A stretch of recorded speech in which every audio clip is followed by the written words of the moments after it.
everyone, I'm Captain Logan. Welcome back to the Captain Logan Show. To my left is my chat moderator and co-host and son, Jason. That's me. Good evening, Jason. How are you, sir? Good. To Jason's left and to the right on your screen is a mug. I completely forgot about the mug. Of bouncing balls that denote super chats. And we're going to leave that there, even though the chat box, or not the chat box, people keep calling it that, but wow, thanks for all your support the other day, Super Billy. But the super chat box, it came back. So last show, we were like, oh, it's disappeared. I guess the widget just doesn't work in OBS anymore. And then halfway through the show, it came back. It just appeared, yeah. Yeah, Jason, I feel like you're like a week too early for the season for the shirt you're wearing. Oh, like Halloween? Yeah, it's very Halloween-y. It's like Jason is ready to just hurry up and get into October. Get into October. Yeah, no, that's not what it is, but... Yeah. It was just the first geeky thing that you found? Yeah. Yeah, I'm actually going to have to take money out of the Geekvolution budget this next month just to buy Jason more geeky t-shirts. Like, he doesn't have enough wardrobe for this show. Right before the show, he's always wearing just, like, a blank, bland, like, black shirt or something. And I'm like, Jason... You gotta dress for the... Well, today I was wearing orange. Yeah, so less bland. It was at least a color. And it had, like, cool pattern on it. No, it was neat. Yeah. But, we have a dress code on this program. It needs to be something geeky. Just, yeah. I mean, we used to dress up real hard for the show, which I've sometimes thought about going back to. Mm-hmm. I say real hard, like DJ and I a couple of years ago, going back at least that far, would wear like button-up shirts and stuff, and that was fun. But these days we typically like to just keep it cool geeky t-shirts, and so you're gonna need more of those. Yeah, I will. But anyway, welcome everybody. Thanks a lot for being here. We've already got a super chat. So Jason will log that, and we'll take a look at it later on because it's not immediately related to any of the news we're going to do any time throughout the program tonight, as always. So 2-hour show. First hour is mostly news articles, and we're going to talk about just recent happenings and goings-on in the world of superhero movies and geeky culture at large. And Jason's going to drop things. And then the second hour, we're going to do mostly Q&A. So if you have a question or a topic that you would like us to tackle, you can leave a super chat in any dollar amount, which absolutely guarantees without a shadow of a doubt, unless you leave it at the end while I'm trying to finish the show, which happens, that we will definitely talk about it sometime during the program. And if it is related to the topic at hand, we'll do it right now.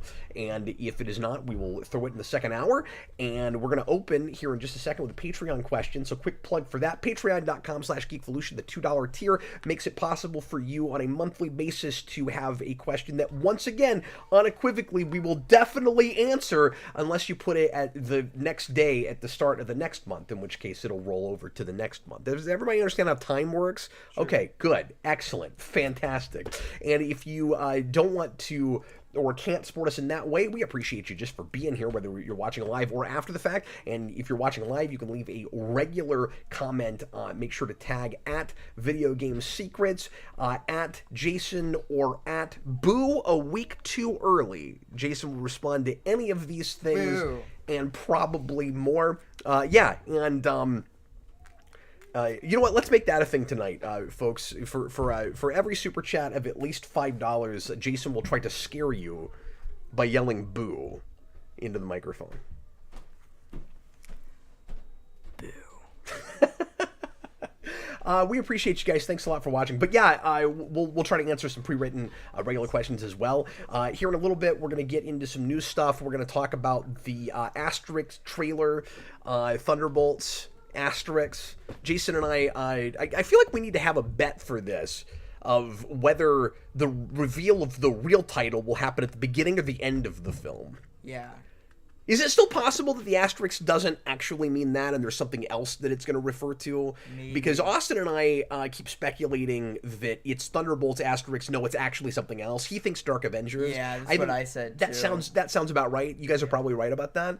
But you were imagining, like, teaser and then title and, like, psych right away. Yeah, where and I'm wondering, like Thunderbolts, and they, like, scribble it.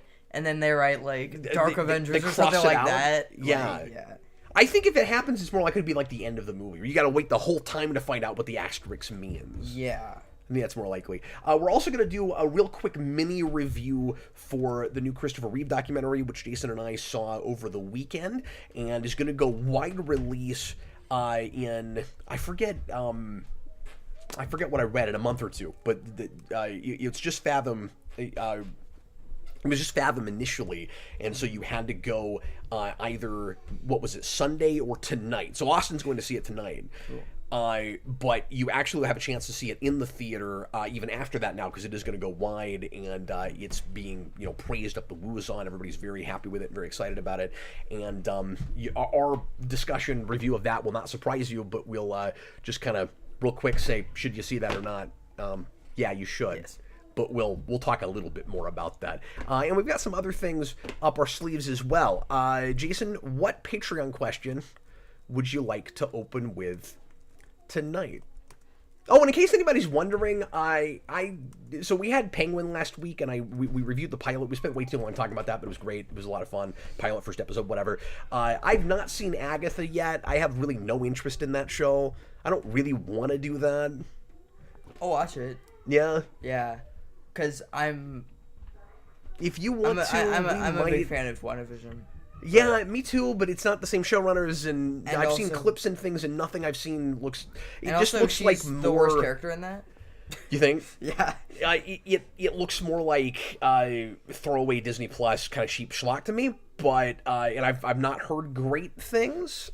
If people I trust say, no, really, it's really fun, you should watch it, I might take a look. Before you trust. But I'm kind of waiting for us to hopefully get past this hump of projects that were in development before Marvel, hopefully, fingers crossed, starts getting its act together. Mm-hmm. And this was definitely a holdover from that. So now it's starting to look like DCEU, Jason, where it's like everything that comes out feels like a product of another time, because we are maybe restructuring and getting I want to say getting smarter, but at least changing our trajectory a little bit, changing the what's the word I'm looking for, the strategy a little bit. Yeah. You know, and so Agatha is a product of that period where we were still, you know, oversaturating everything, and if something seemed to spark even a little bit of interest, it better get a TV show. And I mean, or maybe not even spark any interest. Who cared about Riri Williams? But damn it, we're gonna make a show. And they are holding that in a drawer somewhere right now. They seem scared to death to release that. It's like Echo was like hardly any fanfare, but like there it was, you know, like they trepidatiously, like really timidly went, okay, here it is. We better put that on Disney Plus. And then Agatha has just been, it's almost Halloween, everybody. You gotta watch this witch show. Like they've gone completely the other direction with that show. Yeah. Where the advertising for that is everywhere. They're just going nuts with like, no, really, it's Agatha. It's amazing. And I'm like, I kind of didn't think that's how they would advertise that. I guess it's nice to see them kind of confident, but if it sucks, it's gonna be embarrassing. Yeah. Yeah. Writer says 10-year anniversary of the Gotham pilot the other day. Yeah, we talked about that in the Penguin review, which is surreal and so strange that the Penguin, with as much as it has in common with Gotham, and as much as it's like a good Gotham finally. Yeah, you know what's funny? I remember, comes out right around when that happened. I remember when that trailer came out. Like, that's one of my earliest memories. One of your earliest memories is the Gotham trailer? Trailer, yeah. Wow, I'm old. Yeah. I'm starting to feel kind of old. Okay, Jason, what Patreon question should we open with this evening? Oh, Gooster says he had fun with Agatha. He says it's better than some other Marvel streaming ventures for sure. Okay, well, let's see if maybe 3 or 4 other people say that, and then I might consider you reviewing don't trust the pilot. Gooster? Well, I'm not saying that. I said some people, and not one. I want to hear from other folks that are saying that. I might give it a chance, but I'm still. Or are you going to just do a blind commentary on it? Because that's what you do with most. That's what I have been doing with those things. I would consider a sign flip review maybe on just the first episode of that if people are liking it. I don't know. I'm case by case on all this stuff now.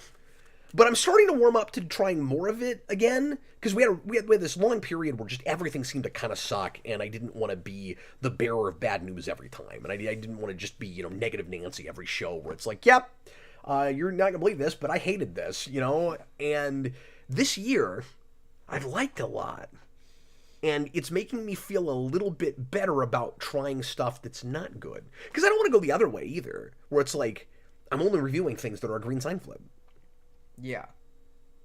I've gone red on some movies this year, but there's also a bunch of new that I still, over the next few weeks, that we're probably gonna end up tackling. So, also real quick, sorry, before we get to the Patreon question, I also want to announce that because I haven't posted this anywhere yet, I just keep forgetting about it, but John and I are going to finish Smallville season 6 on Saturday, and we're going to start a little bit later in the day than we have been with those. So if you want to watch some or all of another epic 12-hour stream, we're going to do the back half of Smallville season 6, and we're going to start at 1 o'clock Central Time in the afternoon. So we'll be finishing sometime around midnight.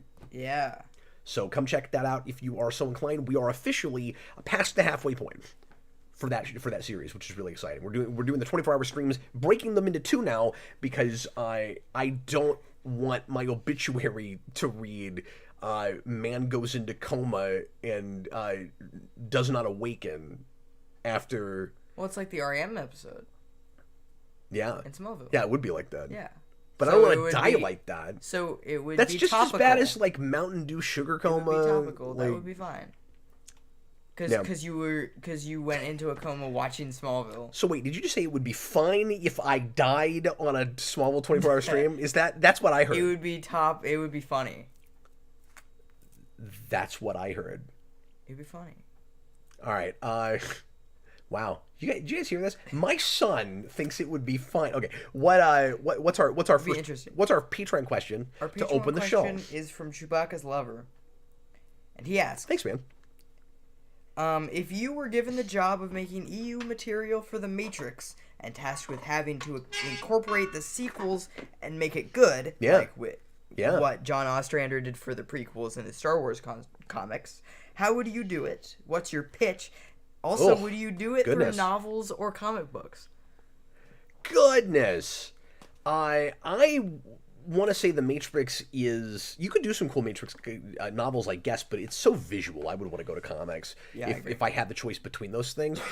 What I would much rather have, especially after seeing Terminator Zero, is a really good Netflix anime series. I think that's what I would rather have, Jason. As far as a pitch goes, and this is a great question, by the way. I've considered this a little bit and talked about this in a couple other places on the channel, of, like, you know, is there any reason to do more Matrix material? The Matrix is one of those movies, kind of like a Jurassic Park, kind of like, you know, sort of Terminator, except with 2 movies and not just the one. But you know, Halloween, some of these franchises, where did they really need to be franchises? The first movie kind of said everything that maybe needed to be said, and then after that it's just money milking. But I always thought the only thing that really made a lot of sense to do with the Matrix is to go backwards. And so, like, as much as I love the aesthetic of the contemporary stuff, the modern stuff, when I say modern, I mean the turn of the 20th century and all of that. The lore that's there to really flesh out is actually prequel material. Is like, what did the previous versions of the Matrix look like? How did the war with the machines and humans get started? And all of that, and kind of take some of that material that we got in the Animatrix and really expand on it. Yeah. Maybe you could do some comic series where it's like Matrix version 1.0, Matrix version 2.0, where you go through different iterations of the Matrix and you're following the ones. Yeah. That could be a way to do it. And then, but then also, yeah, go ahead. You could also do it like Terminator Zero, where there's a guy who thought of the idea of the Matrix, like, during the war, and, like, he's, like, a subplot of this, like, war story. Yeah. And he's creating this Matrix.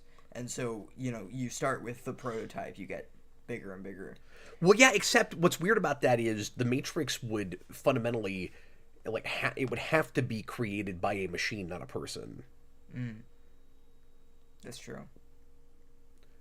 Although, could you retroactively, it would be retconny, but could you retroactively say the human or the machines got that idea from a guy and make it, like, way more video gamey? Or a guy made it and then the machines, like, took it over. That's what I mean. Yeah, something like that. Yeah. But also, Past Resurrections, as much as people don't like that movie, I actually kind of enjoyed it.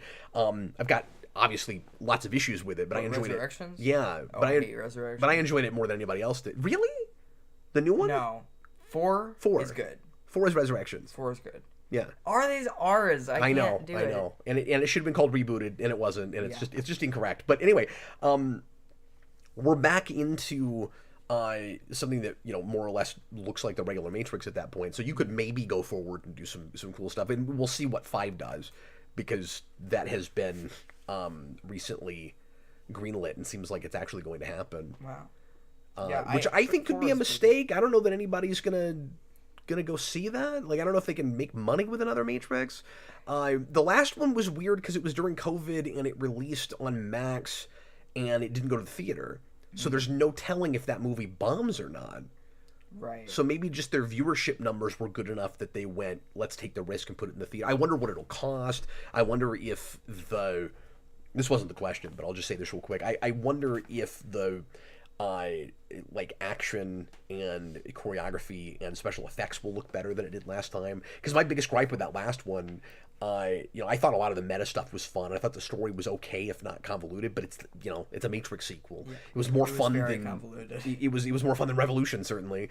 But it was not. It didn't feel like a Matrix movie. I mean, that was my biggest complaint with it. Yeah. And the score just seemed kind of off.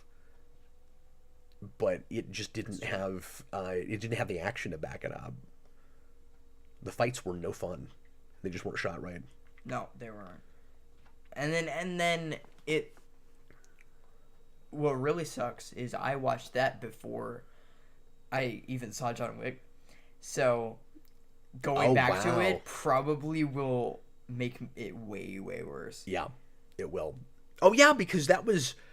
You were young enough, I wasn't sure you were ready for John Wick yet. Right. When we watched that. But I've let you watch the Matrix movies for a long time. Omari Daniels, I think I probably watched it before I let you see it, but I forget now. Omari Daniels, does Animatrix count as canon? I think people do consider it canon still. Okay. And I think the Wachowskis still consider it canon. I'm not sure about that. I haven't actually seen it. Oh yeah, we keep talking about that. I haven't. I need to show you that. It's got cool vignettes in it. It's hit or miss. You know, some of it's... Well, I say hit or miss. All of it's... like 11? All of it's fine. Like that? What is it, like 6, 7? 7? Okay. Cool. Yeah. It's not that long. I had 11 in my head. Yeah. Anyway. I hadn't actually seen it.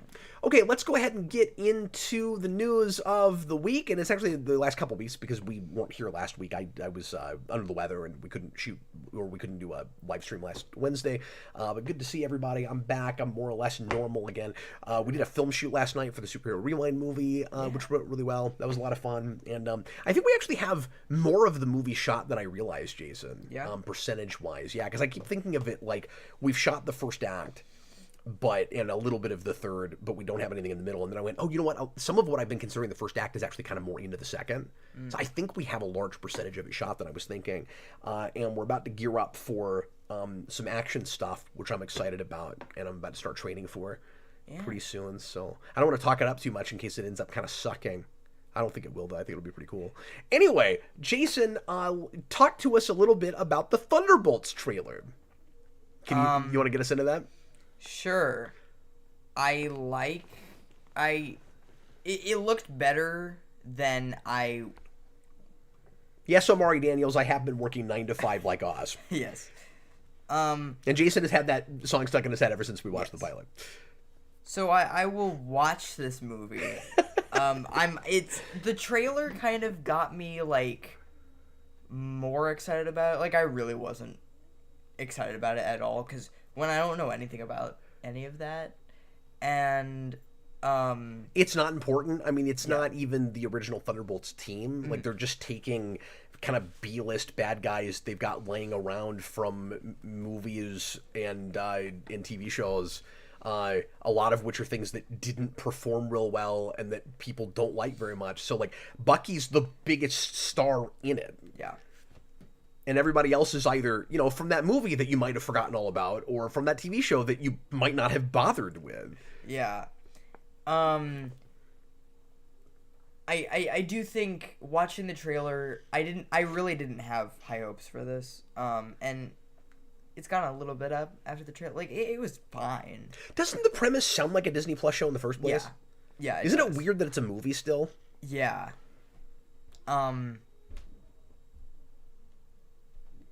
What in it made you think, okay, I actually do want to maybe go see this now? Like, it looked well directed. Just break it down a little bit. I liked, and there were a couple jokes in there that I thought were funny. The action looked okay. I laughed actually out loud at two things Red Guardian said, and he was fun in Black Widow. I don't think you've even seen Black Widow. Okay, well, that's Red Guardian. I know who he is. He's from Black Widow. Okay. And the other Russian girl is other Black Widow. Oh. Okay. Who is in one of the Disney Plus shows. I want to say it was Hawkeye, and she was really good in that. Cool. Yeah, and U.S. agents in there. Who I really liked in Captain America Winter Soldier, but then I did, or not Captain, sorry, what was it, Falcon Winter Soldier, but then I didn't like where that whole show went by the end and some of what we do with his character. His setup is great, and that actor is awesome. I really hope he doesn't have that beard the whole movie. And you said you didn't like the beard, yeah. It looks goofy in the mask. It's because he's trying to do the Captain America thing. Oh. What do you mean? Where he had the beard for Infinity War. Oh, okay, sure. Yeah, but he didn't wear the mask much. Yeah. If at all. Right? Like, he had a different outfit. Right. He's just got the same U.S. agent outfit, but he's got a beard. Yeah. But I like that actor in that role. It is surreal to me that we're going to have a big screen movie with friggin' U.S. agent in it now. That's wild. When I was growing up, I couldn't have imagined it in a million years. If you asked me, like, top 10 Marvel characters that will never be in movies, U.S. agent would have been, like, 3. Really? Yeah. But I also Squirrel Girl would have been on that list, and she's got a cartoon show now. So like everything's up for grabs in the MCU. Is that happening? Where did that come out? No, it came out. Yeah. Oh, really? I haven't watched it. I don't think about it, but I think that's a thing. Okay. Right. Moon Girl and Devil Dinosaur. Never would have thought that was gonna get anything, and that's got its own show. Yeah. But I digress. So what characters leapt out at you? Did any characters? Wow. I don't care about this cast. That was the big thing with me. With this movie is I just don't care about the cast. And how many of them, to be fair, have you even seen in anything? I mean, U.S. Agent and Bucky and gosh, who else is even in it? Ghost, if you even remember Ant-Man 2. Yeah, but I don't know if you remember that movie. And she's the worst thing about that movie, in my opinion. I don't like her at all. So. Yeah, well, and Taskmaster. Yeah. I know. That's everyone's reaction to Taskmaster. Yeah. What you just did is the reaction I hear every time anybody brings up that guy, Taskmaster. That Taskmaster. Yeah. Hopefully they redeem some of those characters. Yeah, hopefully. And make them cooler in their own movie. Yeah. And the movie overall just looks very like muted and like I don't like that though. I like how low key the thing looks. Yeah. I like how it kind of now I could go see it and be bored with it and think it looks kind of cheap and like it could be more stylish. But just looking, it does have its own look compared to some other Marvel things where it doesn't feel like it's too house style. Having said that, it does kind of look like the darker we forgot to turn on the lights Disney Plus shows. Yeah. But I can't overall say it looks too much like a Disney Plus show. Like is what I'm saying making any sense? Yeah. Like tonally, visually, yes, but it doesn't look cheap either. Right. You know, like it doesn't look like, what I mean is, it doesn't look like a movie. It doesn't look like a TV show. Yeah. But, you know, it sort of looks like Secret Invasion if somebody remembered to give it money. Do you think it would have been better off as a show? Just as a concept? I'm going to have to see the movie before I can say that. Yeah. The way they've been doing their shows, no. I'm really glad that it's a movie, because it would probably feel like a 2-hour movie stretched to 8 episodes for no good reason. Yeah. And we would spend 4 hours setting up characters before we finally did anything with them. Yeah. With, you know, boring subplots, with the you know, the least interesting characters in the thing. So no, I'm glad that it's going to be forced to be more concise. And then Taskmaster will go into the Disney Plus menu and oh god. Yeah, if this movie actually ends up being really popular, they'll give Ghost her own Disney Plus show. Oh gosh, I'm not gonna watch that. Well, like I said, I'm hoping some of these characters get redeemed and they're more fun on a team together, because that's the thing, is some characters just end up being more interesting in a dynamic with some other characters than by themselves, or, you know, isolated with their own subplot in a TV show. Like I said, some of the humor kind of landed okay for me, and some of it didn't. The big worry I had when it was announced was, oh, MCU's got to do their Suicide Squad. And the premise of Thunderbolts in the first place is pretty Suicide Squad without the suicide part, where it's just a kind of covert team of villains that go do something heroic. I think is what that is. Or are they also hired by the government? I think maybe they are, and they're doing that here too with Julie Louis-Dreyfus's character. But it's not like Suicide Squad where they're all in prison and we got to put the chip in their head to blow them up if they don't do what we tell them to. You know, but a lot of the like some of the dialogue was just kind of screaming, you know, we want to look like Suicide Squad. Yeah, it's like there are good guys and bad guys, yeah. But there are really bad guys and worse guys. Yeah. Okay. The advertising was oddly too much like the original Suicide Squad, which I thought was a little weird, just with some of that stuff where it's like, I just feel like and even then we were, but I feel like we're way past the novelty of so superheroes always do the right thing, but here are people in costumes that don't. It's like, yeah, no, that's not a new idea.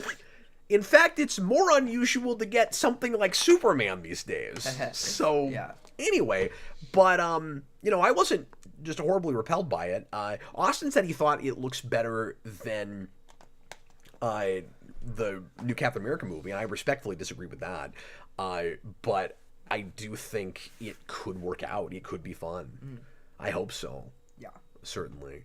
It'll be interesting to see how Bucky ends up getting roped into that team, or like if they're against each other for very much of the movie. Yeah. Or if it's the typical kind of first act plot point with a thing like that where maybe they've already put a team together and they're up against Winter Soldier for a minute and then you know they have an obligatory fight and then they come together, or will he kind of, and I haven't looked into any background that there might be for this movie out already, but or could he kind of work as their central antagonist for part of the movie? Like, that could be interesting.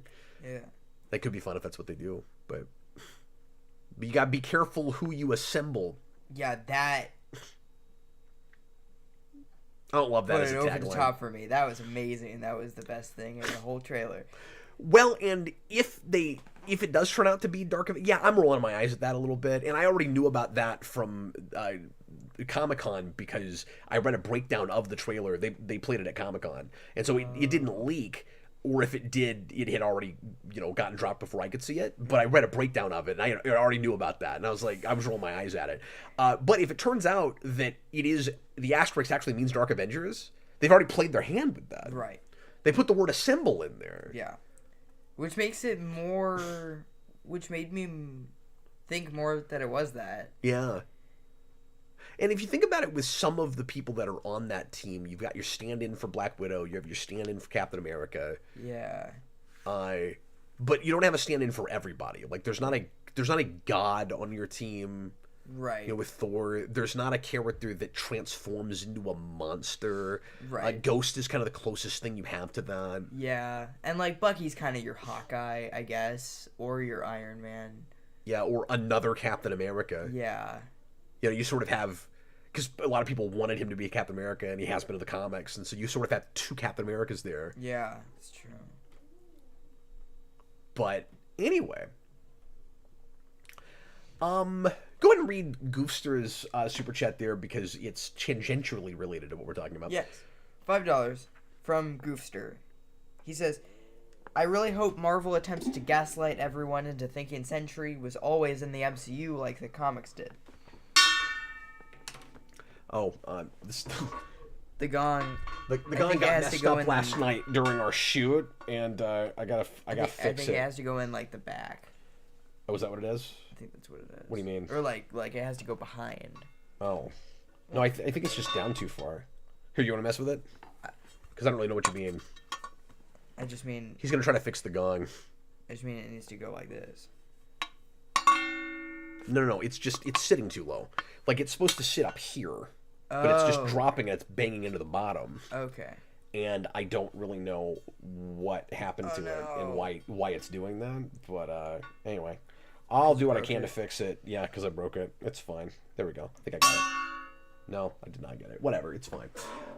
Anyway, yeah, I'm surprised that we haven't seen Sentry or heard any rumblings about Sentry in the MCU now, which is a character I don't know a ton about, but was weirdly popular right as I was getting into new comics back in the early 2010s.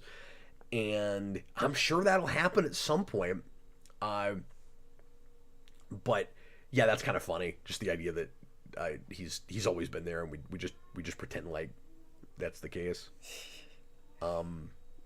I don't know why he says gaslighting. There might be some part of that I'm not understanding, but is that what we did with him in the comics, where it was like, here's this kind of new character, but he's always been important. He always matters. And then I guess that's what he's saying, like the comics did. Yeah. See, I don't know about a lot of that stuff. And then we got a $2 super chat from Pros and Cons guy, and he asks, "What movie are you talking about? I just got in." We were talking about Asterisk. Thunderbolts. Somebody said that Thunderbolts, apparently, like Dark Avengers, is Thunderbolts in the comics, which I also didn't know. Oh. So that then becomes very obvious. Yeah. And if you know if you've ever read that stuff, and if you were looking at Dark Avengers when that was coming out, what was that, mid-2000s? Then you would already know that. So the asterisk, if that's the case, will be really clear after the movie comes out, and they won't seem all that clever for doing it. You know? Yeah. Like, who are they surprising with? I mean, the people that don't know anything about Thunderbolts, I guess. But then what's the surprise? You used the word Avengers? Yeah. Like, what's even the surprise there? Also, if you're gonna do that, aren't you immediately translating to more ticket sales if you put Avengers in the title in the first place? Yeah. I'm not fully understanding the marketing there, if that's what they're doing. Yeah. Okay, should we move right along, Jason? Yeah. Okay, moving right along, let's talk a little bit about the Christopher Reeve documentary, which is called Super/Man, and it is 100% positive on Rotten Tomatoes, Wow. which, yeah, you say that, but I don't think that's remotely surprising.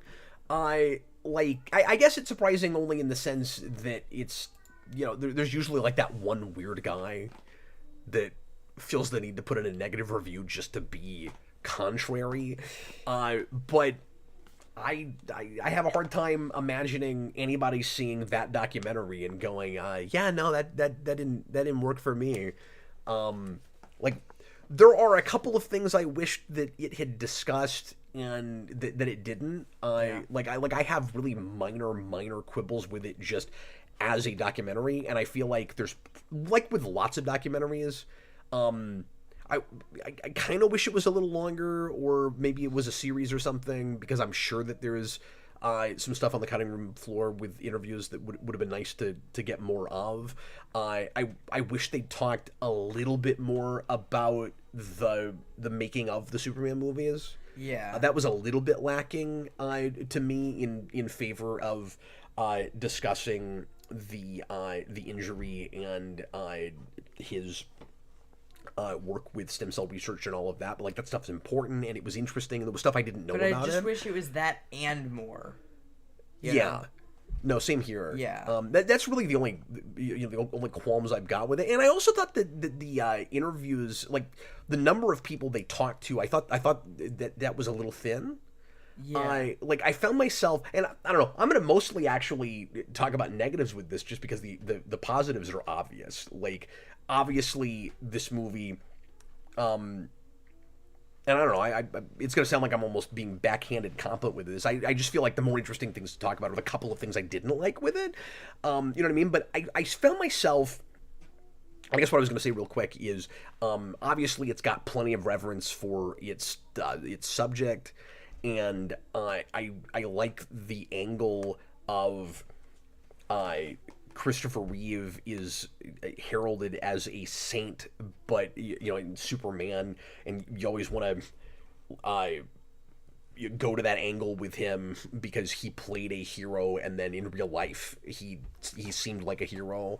He especially after his injury with his work with research and disability and all of that, he kind of lived his life like that character, people feel like. But I liked all of the discussion about how, yeah, but he was still a real guy with all the challenges that a regular person would face, and it's not throwing him under the bus in any way, but it doesn't put him too high on a pedestal either, and it really gets into his faults. Yeah. And I really appreciated that. But I did find myself, as we were watching it, thinking, man, I kind of wish this had come out earlier. Like, I kind of think it could. I kind of wished it could have gotten made, a decade earlier. I'm sure there are some folks that have passed subsequently that it would have been nice to have heard from. Yeah, especially like Margot Kidder and. Yeah.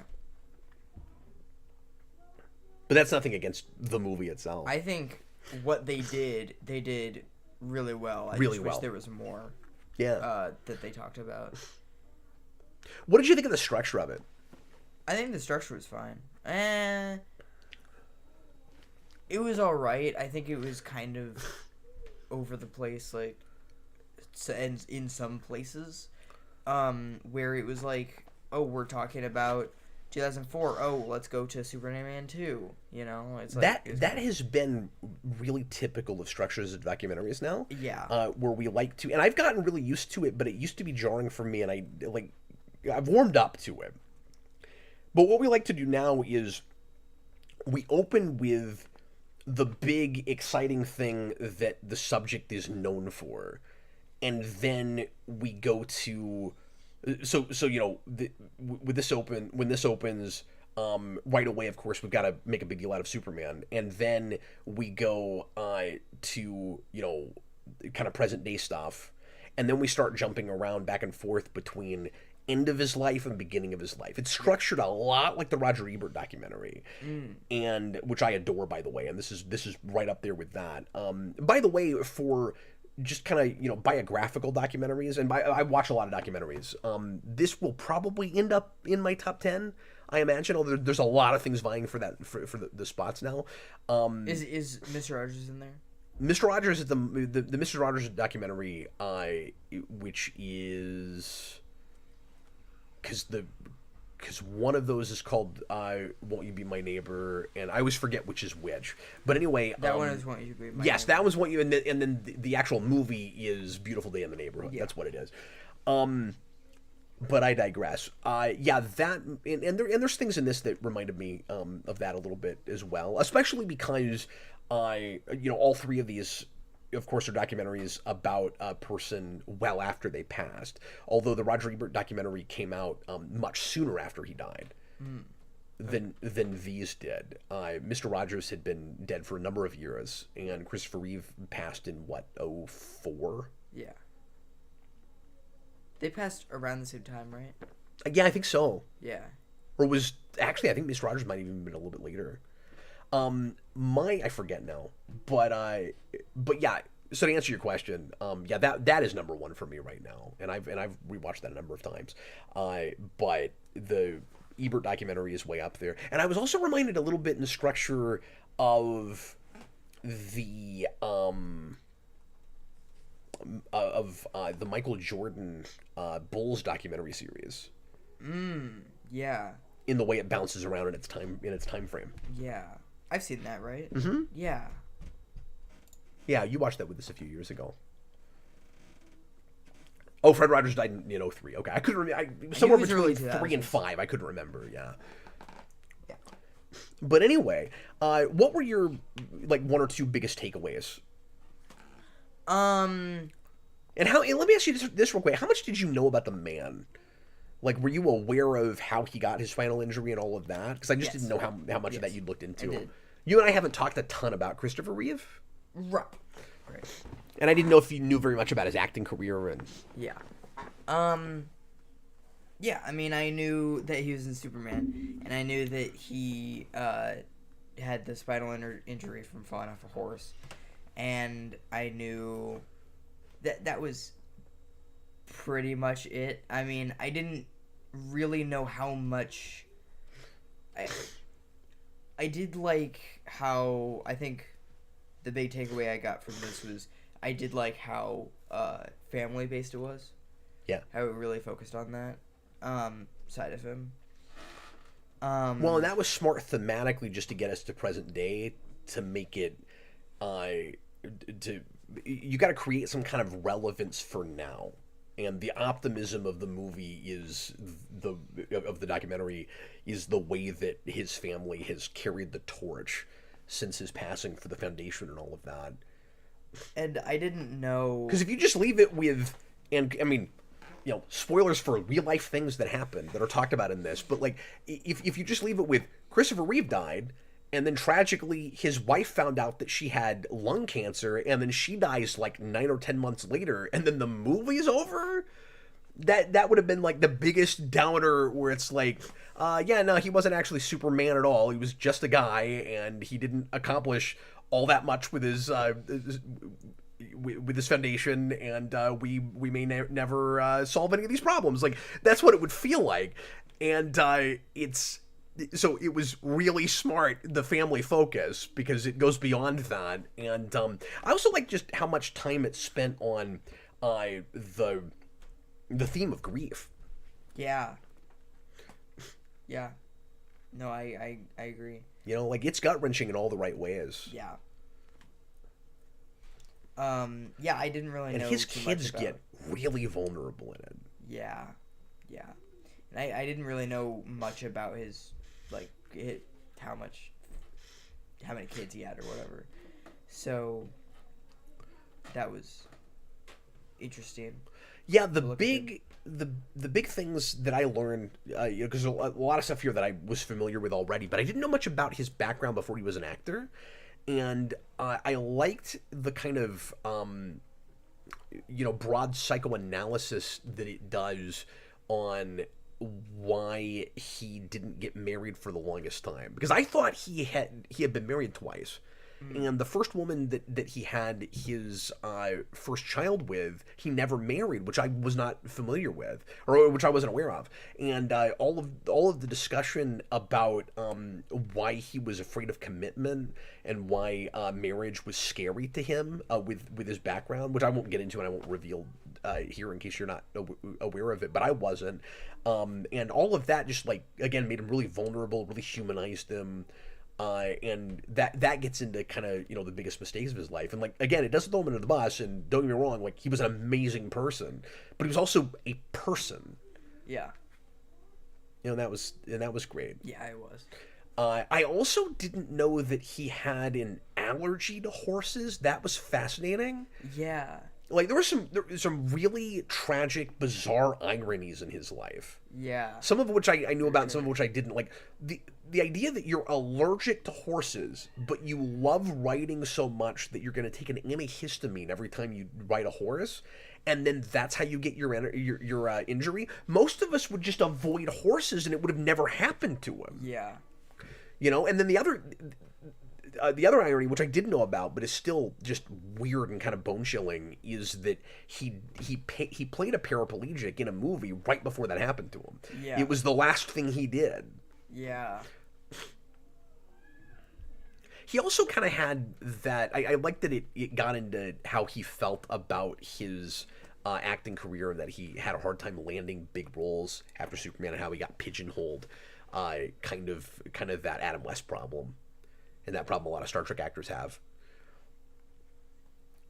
And I always thought that was sad, but it was kind of, not in a pathetic way, but it was kind of sadder here, where it really gets into like how great of an actor he was, but how much richer his career could have been. There's a lot we never got to see him do, and not just because of the injury. I mean, the real question is, if that hadn't happened to him, would he have ever had, like, a big comeback?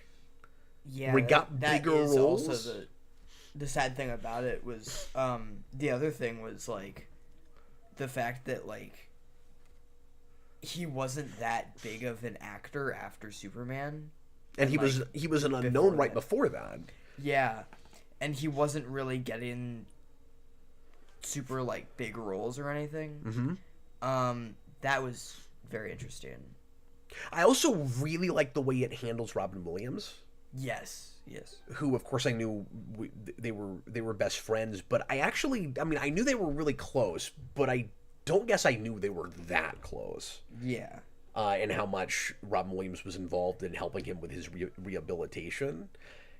And I liked the really classy, subtle way it deals with Robin Williams' death, because it doesn't get deep into that, but it is mentioned and referenced.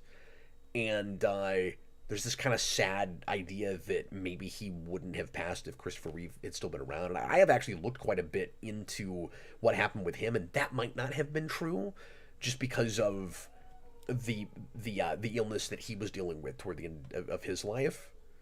Yeah. He was not anything like in his right mind when that happened with him, and I don't know if anybody could have helped him through it with what was going on, but folks should look into that whole thing. Yeah. Obviously, it's very, very sad, but yeah, Whoopi Goldberg is there. It was nice to see her. Yeah. Dan's Den says the Superman movies don't need to be the focus. They've been talked about to death. That's fair.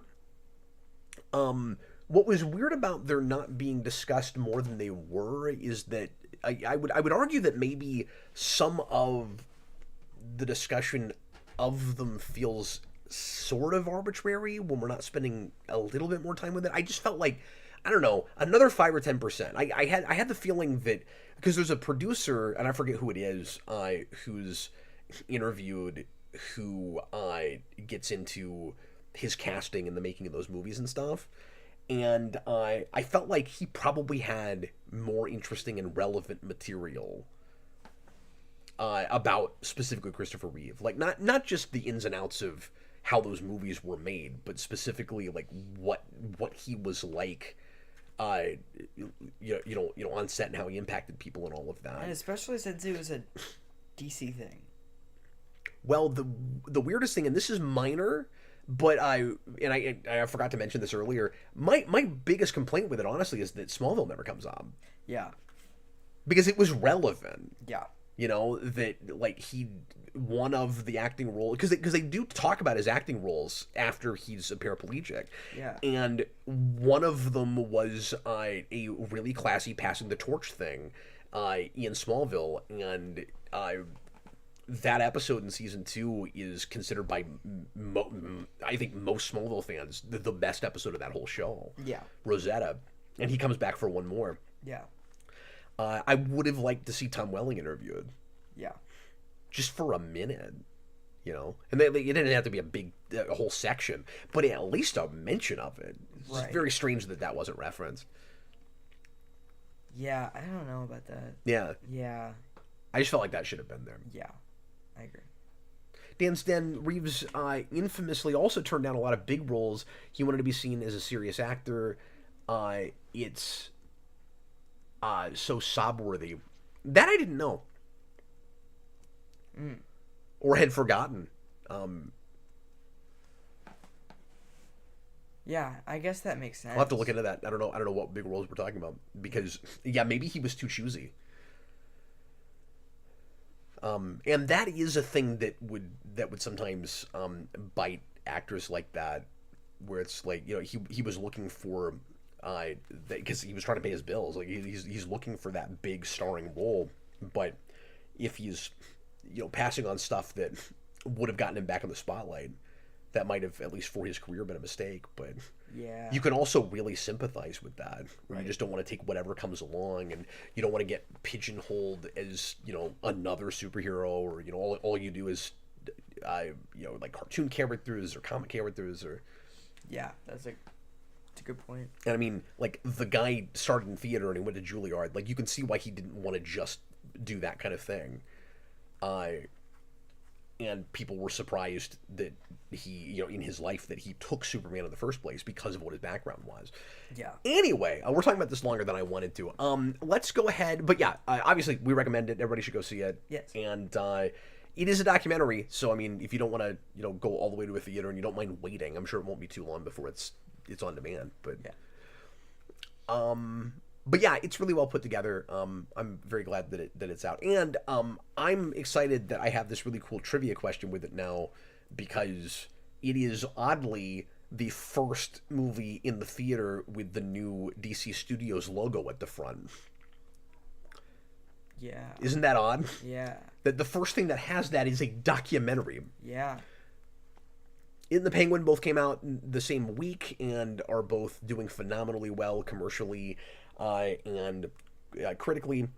And James Gunn put out a tweet saying, he's really happy that the first two projects for DC Studios are doing so well. And he's been getting flack from just people that don't like him, and some of the Snyder Bros and those kind of people for like people feel like taking credit for stuff he had no involvement in, which I don't think is what that was at all. It's like, you have to remember, he's the CEO of the company and DC Studios' name is on it, and he would have had some say about at least like how it was distributed and all of that. So no, I think the CEO of a studio is within his rights to go, look how well we're doing. I think that's okay. It's not like he's patting himself on the back for making any of it.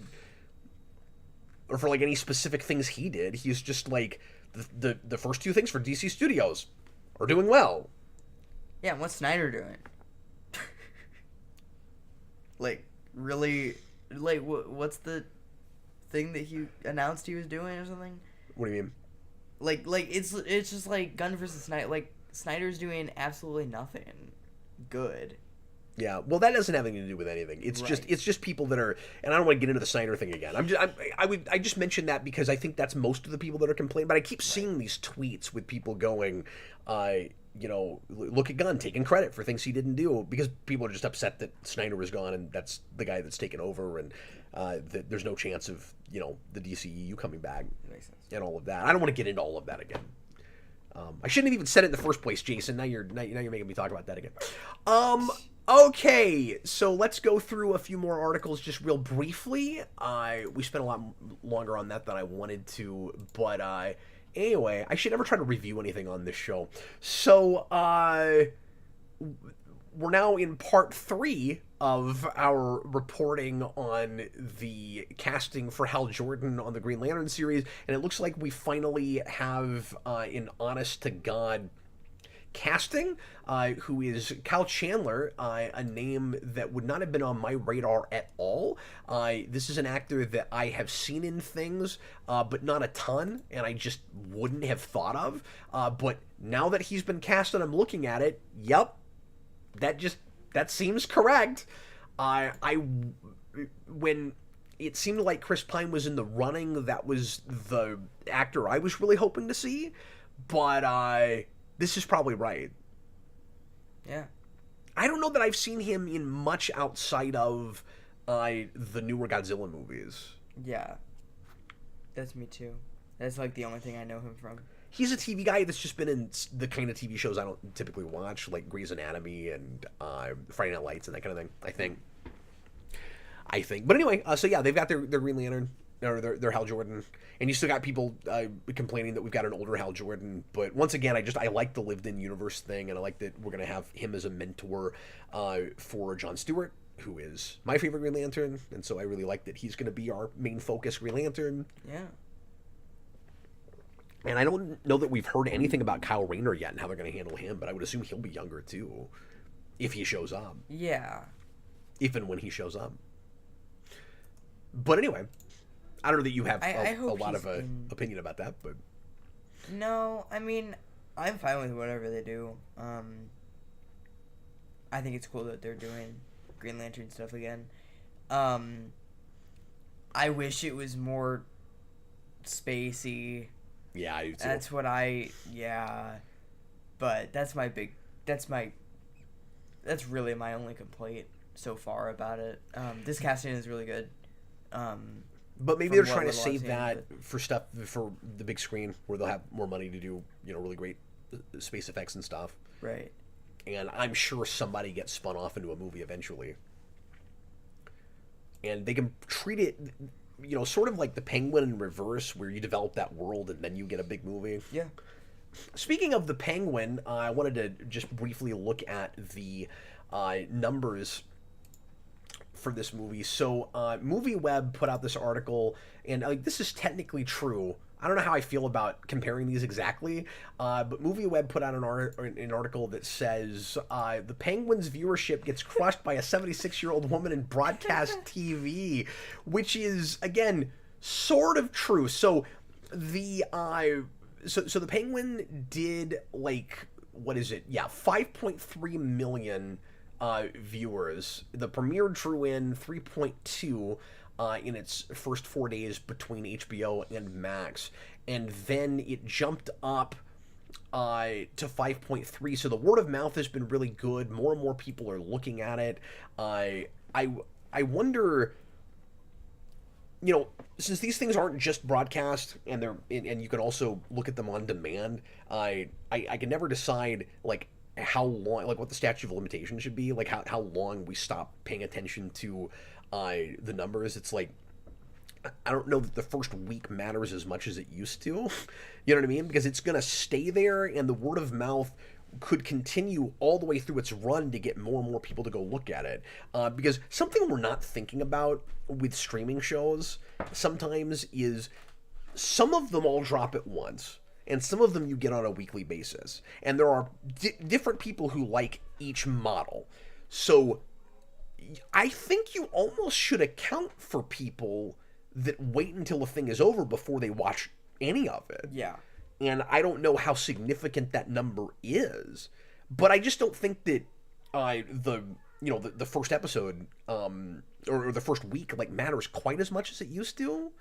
And then so what this is referring to with broadcast beating it is the new Matlock, and I by the way, I watched this, and I'll talk about it here. Yeah, I did. And I'll talk about it here in a second. So, we've got Kathy Bates, who is just, like, nutty casting. And NBC had this huge record-breaking premiere with her in the new Matlock series, Matlock Revival, sort of. 7.73 million people, so almost 8 million people tuned into this, which is gigantic. Like, that never happens with broadcast for this kind of thing. And it says one of the largest live plus same-day linear viewership seen in several years. And yeah, so I guess that's streaming plus broadcast. So they're keeping all those numbers in mind, just like Penguin is. Because if you don't know, Jason, Penguin is also broadcasting on HBO. Yeah. Which is really neat cool that they're doing that. Yeah. I cannot begin to tell you why Matlock is doing this well for anybody that cares about this, except that it's Kathy Bates and it's nuts that she's making a procedural weekly TV show. Because it's for old people who might watch it more. And who still watch broadcast, yeah. And for, and it's, well, okay, I have a question for you. Yeah. Is the new Matlock series serialized? Or is it episodic? I mean, it's both, like, so many things. Mm-hmm. But that might also be it, is it's a little more episodic. It's a little more episodic, yeah. Yeah. And so again, it's and weird. With Penguin, you would have had to see the original Batman. So that's what I was gonna say. Like, it's fair to compare them in that, we've always done this, where you're looking at what show takes the week, and the Penguin was very impressive, but maybe looks to some people less impressive when something like this can beat it out, especially because Matlock, well, I say especially, to my mind, one of these is clearly less sophisticated than the other if you watch it. Matlock is very typical broadcast in some ways, a little less so when you get to the end of it. It has a big twist in the last 5 minutes that makes it stand apart some. But I had read about that before I watched it, and it didn't have the impact on me quite that I thought it was going to, because I don't think they took it far enough. I will complain about that with it without giving too much away. There is one big thing I will, just in case anybody cares about this, because I grew up a little bit on Matlock. I've always been a big fan of Andy Griffith. And first of all, how did this do this well? I didn't even hear about it. I had no idea this was happening. And then suddenly I saw an ad for it on a website or something, like just a print ad. And I was like, Matlock? And gender flipped Matlock. And I'm like, okay. And then I saw it was Kathy Bates, and I was like, fine. I love Kathy Bates. I got to know what in the world we're doing with it. What is the angle for her playing Matlock? You couldn't have a more different career acting like she plays a lot of like really morally ambiguous characters, and not always. I mean, like she's never been typecast. She does lots of different kinds of things. But I'll tell you, in that show, she is making that face from Misery a lot more than I expected, and she's really great in it. But I didn't like I guess it's a demographic thing. I didn't even hear about this. Yeah. And that many people sat down and watched it. So like I guess on broadcast maybe the advertising was good. Maybe the ad campaign was impressive and people found out about it. And I just missed it because I don't watch broadcast anymore. Right. I don't know. It's also interesting because they did like a sneak peek thing with it, so they're not gonna start airing weekly until like mid-October. Okay. So they put the first episode out, and you got to wait a month to get more of it. Wow. Which is interesting. Yeah, was it good? I liked things about it. Okay. It's not my thing. I'm not a big fan of the writing. Oh. It's weird that it probably was an older demographic that watched it because the writing was too contemporary for my taste. Oh. And it like in some ways I just felt like I just kind of had that, the culture's passed me by thing a little bit with it. But it also was, I felt like trying to be pretty what's the word I'm looking for?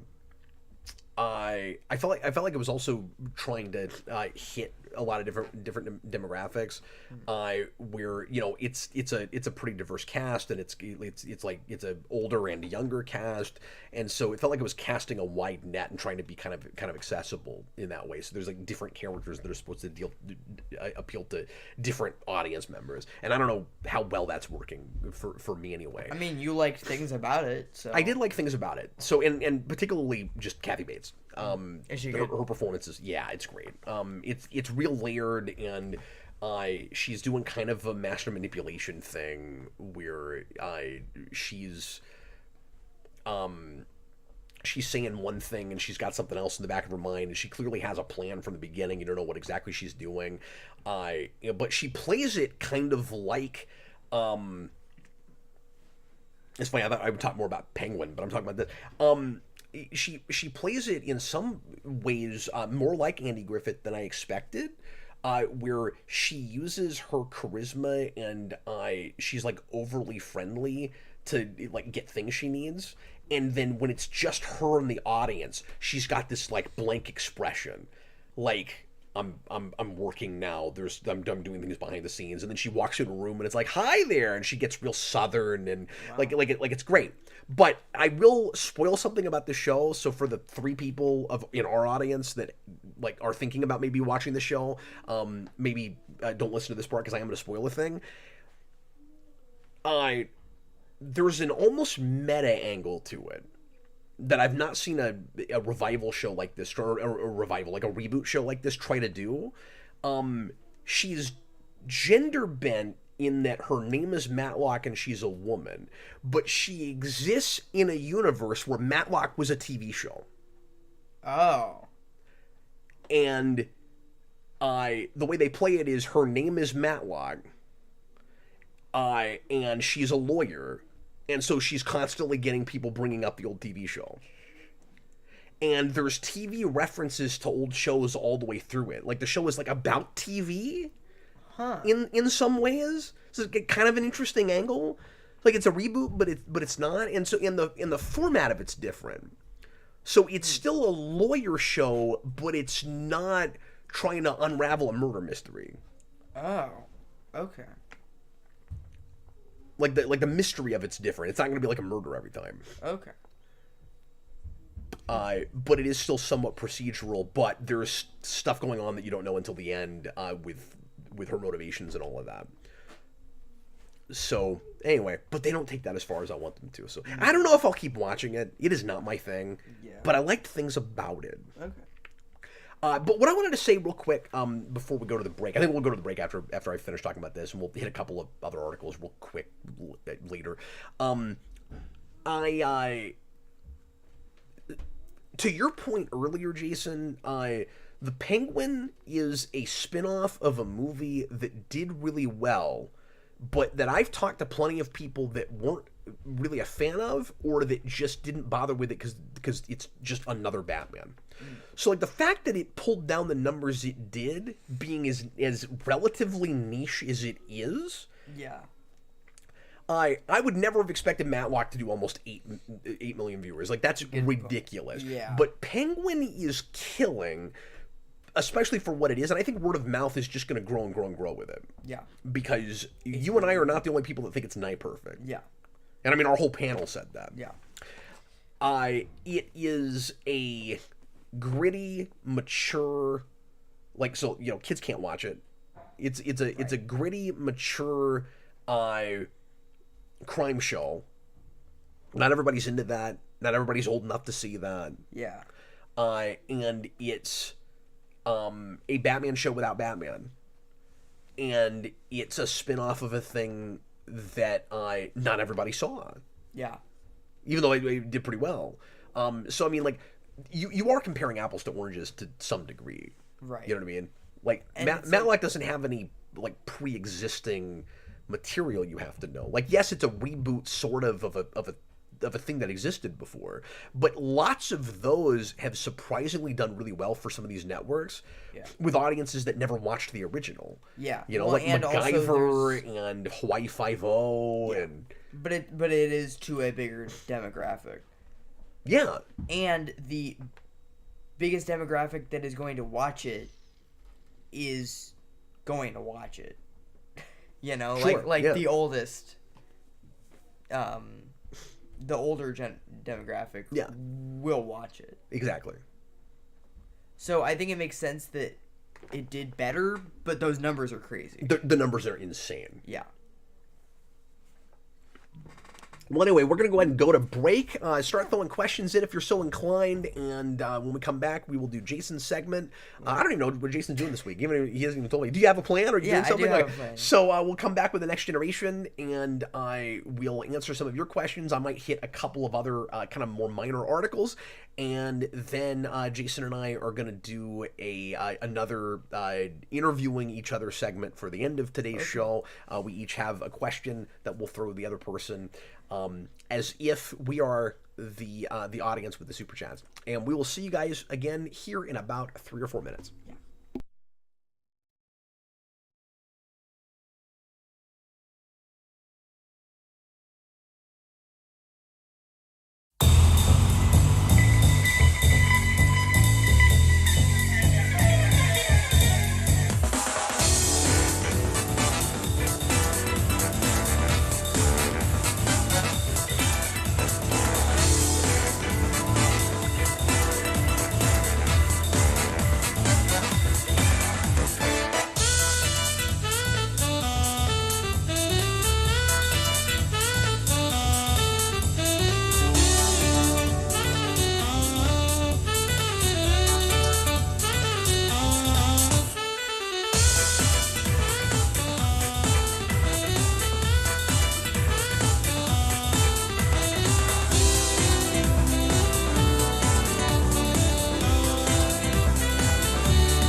Okay, we're back. It's time for part 2 of tonight's edition of the Captain Logan Show.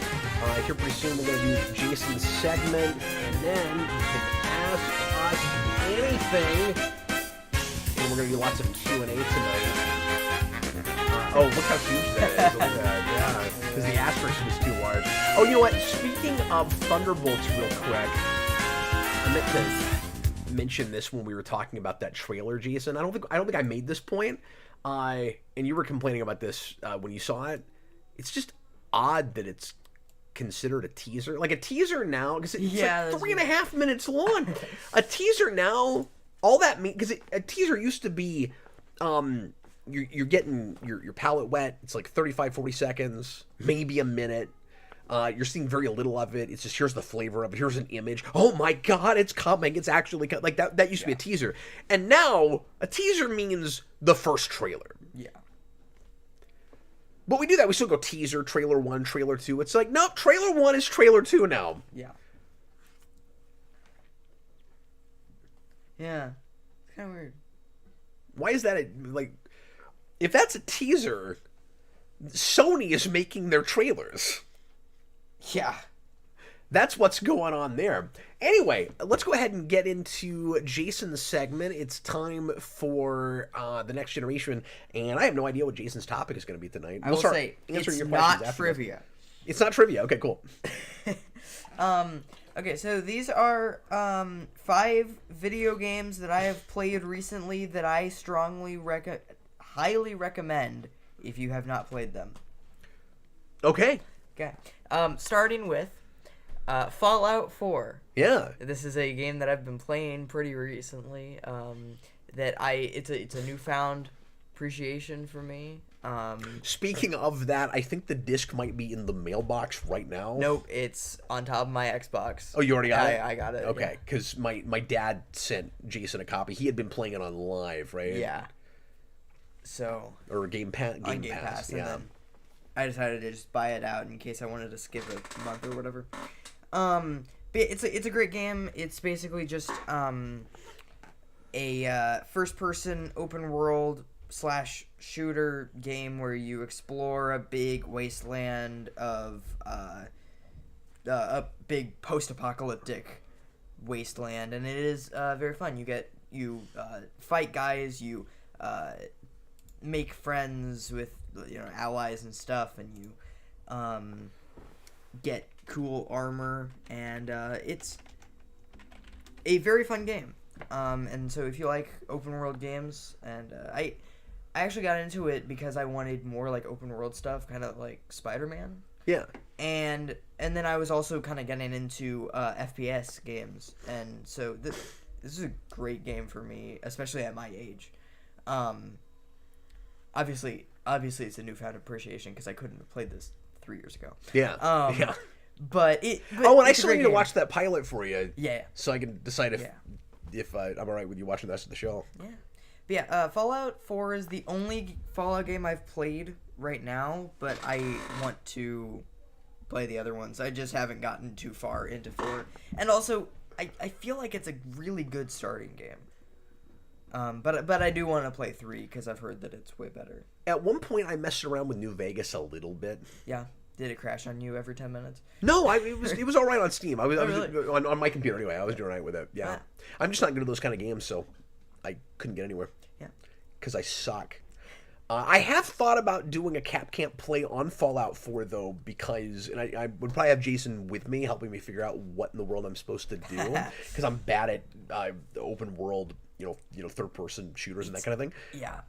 But Jason showed me a thing in that game where you can go around collecting comics, and I want to do a stream where I just go collect comics. I will say they're few and far between, but yes, you can collect comics. Could I get an hour out of it though? Could I do an hour where all I do is collect comics? You can get like 2. Oh, that's not as interesting as what I want to do. Because yeah, I have always wanted to write a story about comic collecting in the zombie apocalypse. I've always thought nobody steal that. I always thought that was a cool idea for a story. And then I saw you doing that in that game, and I was like, "Oh, Fallout stole my idea." But yeah, it's a really if you get stuck, you can kind of just go a different place and then try again later if you want, and just go wherever you want, and then just like okay.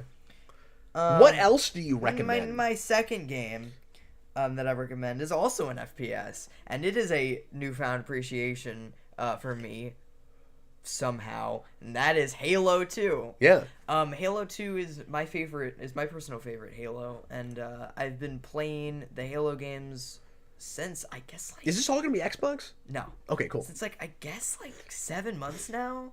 I finally got Halo 3, and then I got an Xbox One, so I got into the remakes, which are way better, or the whatever the heck. Remasters, thank you. Which are way better. They look really pretty, and yeah, Halo 2 is the best one in my opinion. I just think the level design and stuff is really good, and it's got a great story. But yeah, I am more of a retro FPS guy. I'm more of like a like GoldenEye, Doom, that kind of thing. Quake, GoldenEye, that kind of thing. But Halo has kind of gotten me into like the next generation of shooters. And really like the very next generation. Yeah. There's been plenty after that. Yeah. Yeah, but it's a great system. Like the like double wielding is really fun and something that I hadn't really seen before, which was pretty cool. Real quick before you move on. Yeah. Tell everybody about Mikey's thing with Halo. Oh yeah, Halo. So his little brother, yeah. Mikey, who's 6 years old. Yeah, Mikey. So Mikey originally thought that because I was playing it, and he was like, "Oh, you're playing Halo," and I'm like, "No, it's Halo." And then later he's like, "Oh, that's that game with the main character Master Teeth." He thinks the main character isn't called Master Teeth. Yeah, we have a rule in my house where we're not allowed to tell Mikey that it's Master Chief because Master Teeth is so funny. Yeah, I don't want him to know yet that it's not Master Teeth. And so to this day, he just legitimately thinks that's the character's name. I'll tell him eventually, but I think it's really funny. So I don't know. Somebody came over, like my one of my brothers-in-law. In-laws recently brought up Master Chief, and I was like, shh, no, in this house it's Master Teeth. And he goes, duly noted. Oh man. Okay, I'm excited to see what else is on this list. So are these all things that maybe you said this at the beginning, I missed it, that I've been playing recently? Well, I was gonna say, but is it all stuff that you discovered semi-recently, or are they just the things you've been playing a lot? Actually, is any of it stuff that you were playing before a year ago? Yes. Oh, okay, all right, cool. Like one or two, like one of these games. Well, and it's the next game, number 3, is Metroid Zero Mission. Yeah. This is a kind of good segue. We're going from 3D shooters to 2D shooters. But more retro now. Yeah. Is that GBA? Actually, yeah, it's like the same year, but. Oh, okay. Yeah. Yeah, Metroid Zero Mission is like 05, I think. And it is a remake of the original Metroid, but with the Super Metroid system and gameplay. So it has a map, and it has diagonal shooting. It's just more playable. And it's way more playable, and I really like the level design of the original Metroid. And Metroid Zero Mission is one of my favorite Metroid games. And you can play it on Switch now. Yeah, they finally put it Online. on Switch, which is very fun. I was playing it on my converted Switch Arcade 1-Up machine with a stick. So I played it for an hour. Yeah. That way, and it was really fun on an arcade machine. Yeah. But yeah, that game's really playable. And I'm not a Metroid guy. Yeah. I never know what I'm doing. I need to get back to it. I was really enjoying it. Yeah, it's really fun. And Super Metroid is better, but I think Zero Mission is very close to up there for 2D Metroid. The graphics are on par. Yeah. Or pretty darn close. Yeah, the GBA remakes are all like really good. I would put it up there with I I think it's even a better NES remake than Nightmare in Dreamland, even. Well. But yeah, it is a very good Metroid game. My number 4, my fourth video game is another platformer, and this is a more modern platformer, and that is Celeste. Oh, you and your Celeste, man. Yeah. So Jason and I love platformers, and we are polar opposite in the kind of platformers we enjoy. So I'm more of a single screen guy. I'll never understand that. And I also like, I'm also more of a you try a thing over and over again until it works kind of guy with platformers, where it's like you keep doing the same screen over and over again. So that's why I played like Celeste and Geometry Dash and that kind of thing. Which in its way makes it feel more like a puzzler or something, but I guess it's more just kind of a muscle memory thing. Yeah. But yeah, Celeste is very fun. But you like platformers where it's more about timing than anything. Yeah, which is weird. I don't really know why that is, but yeah, Celeste is very fun because you have to be very specific in where you place your jumps and your dashes and your wall jumps and stuff, and it's very like wall jump heavy, and like this is exactly where you have to do a dash to jump again, and then it's influenced a lot by Super Meat Boy, I think. Yeah, but it's less floaty than Super Meat Boy. It's more playable than Super Meat Boy. But yeah, it is one of my favorite 2D platformers at this point. And I know we want to do top 10 platformers at some point. I know we had talked about that. Yeah, we should do that. We should do that. People are liking the list streams. I don't know where Celeste would go, but it would probably be on there. Oh, I'm sure. You talk about it all the time. I need to get back to it too. That is the one game on here that I have beat. Oh, wow. I've actually beat. And like more than once. Like I beat it like 3 times. And so right now I'm on the B-sides and I got to get back to them, but they're really hard. And then my number 5 is completely out there, but it is the most recent game that I've been playing. Not most recent, but the game that I've been playing the most recently. And so you probably know what it is. And it's Phoenix Wright Ace Attorney. Yes. And it's a courtroom drama video game where you basically... Like Matlock. They should make a Matlock game. Yeah. Where you basically watch people talk in a courtroom and then do things every once in a while. But it is a real video game. It's very fun. There's basically you're a defense attorney, and you've got there's 2 sections to it, where there's the actual courtroom where you have to cross-examine witnesses' statements and stuff, and then there's the investigation part of it, where you have to talk to people and get evidence and stuff. But yeah, it is one of the things that I've newly found through Game Pass. So I first played it on computer, which is actually a really good way to play it. Yeah. And then I emulated it for a little bit, and then now I'm playing it on DS, which is pretty cool. I can't remember. Isn't that one of the characters that's playable in one of the later Marvel vs. Capcom games? Yes, and he's awesome. Was that 3 or was that Infinite? 3. Okay. Or did he come back for Infinite No, too? he doesn't. Okay. Yeah, Infinite is not my favorite. It's not great. 3 is better than Infinite. You haven't played the collection much yet. Not much. On Switch. Yeah, no. Now we need to do that. We got to get 2 going. Yeah. On the arcade machine over here. Yeah. What else do you have? Oh, that's Is that all of it? Yep, that's the 5. You said 5, games. yeah. Yep. That was great. Yeah. Well, thanks for all the recommendations for games people could be playing. Yeah.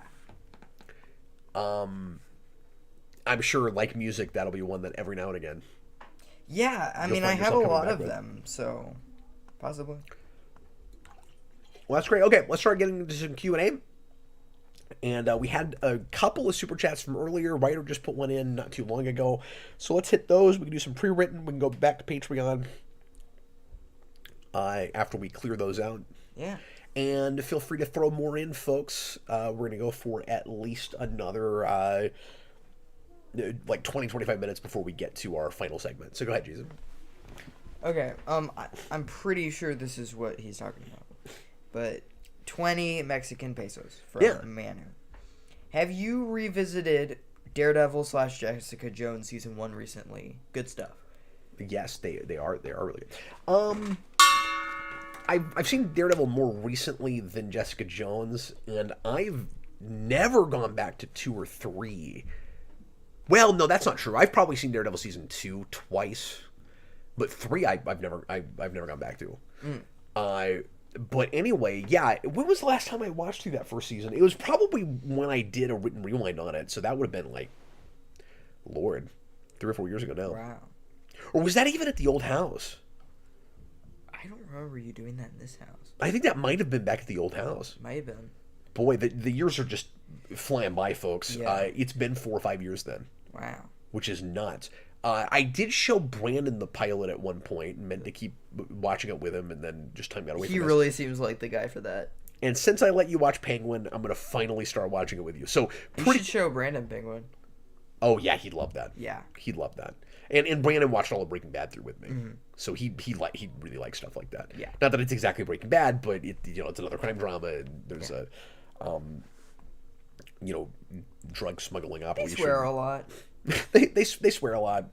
They talk about food. It's organized crime. Yeah. But anyway, so I will do that again soon, pretty soon, relatively soon. Yeah. And I would like to go back and watch at least the first season, if not all of it, before Born Again comes out. Yeah.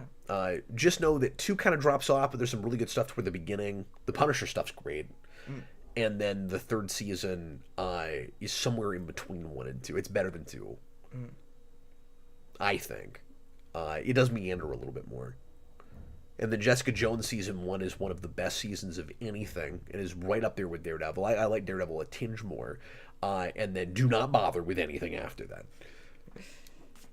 Because that 2nd season is painful. And then, like, any of the other shows are bad. 3rd's a little better. Well, you'd have to go through each of them. So Luke Cage has a wonderful first half of the first season. I think it drops off in the 2nd.